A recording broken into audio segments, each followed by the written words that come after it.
everybody, so considering tomorrow is my 20th birthday, I thought that for today we'd kind of do a bit of a throwback to my childhood and read a treasured tale from Beatrix Potter. I've seen Lucy Moon doing this on her second channel before, where she kind of just reads children's picture books as kind of like a bedtime story thing. So I thought, why not? And the story I'll be reading from this is one of my favourites when I was a young child. This is The Tale of Tom Kitten. Once upon a time there were 3 little kittens, and their names were Mittens, Tom Kitten and Moppet. They had dear little fur coats of their own, and they tumbled about the doorstep and played in the dust. But one day their mother, Mrs. Tabitha Twitchit, expected friends to tea, so she fetched the kittens indoors to wash and dress them before the fine company arrived. First she scrubbed their faces, this one as Moppet. Then she brushed their fur, this one as Mittens. Then she combed their tails and whiskers, this is Tom Kitten. Tom was very naughty and he scratched. Mrs. Tabitha dressed Moppet and Mittens in clean pinafores and tuckers, and then she took all sorts of elegant, uncomfortable clothes out of a chest of drawers in order to dress up her son Thomas. Tom Kitten was very fat and he had grown.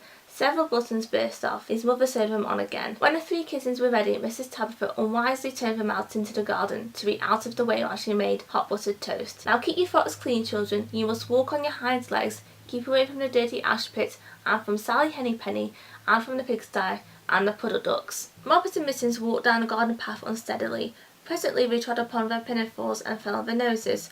When they stood up, there were several green smears. "Let us climb up the rockery and sit on the garden wall," said Moppet. They turned their pinafores back to front and went up with a skip and a jump. Moppet's white tucker fell down into the road. Tom Kitten was quite unable to jump when walking upon his hind legs in trousers. He came up the rockery by degrees, breaking the ferns and shedding buttons right and left. It was all in pieces when he reached the top of the wall. Moppet and Mittens tried to pull him together. His hat fell off and the rest of his buttons burst. While they were in difficulties, there was a pit-pat-paddle-pat, and the 3 puddle ducks came along the hard high road, marching one behind the other and doing a goose step, pit-pat-paddle-pat, pit-pat-waddle-pat. They stopped and stood in a row and stared up at the kittens. They had very small eyes and looked surprised. Then the 2 duck birds, Rebecca and Jemima Puddle Duck, picked up the hat and took it and put them on. Mrs. laughed so that she fell off the wall. Moppet and Tom descended after her. The pinafores and all the rest of Tom's clothes came off on the way down.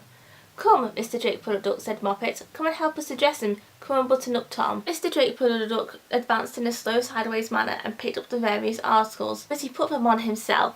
They fitted him even worse than Tom Kitten. "It's a very fine morning," said Mr. Drake Puddle Duck. And he and Jemima and Rebecca Puddle Duck set off up the road, keeping step.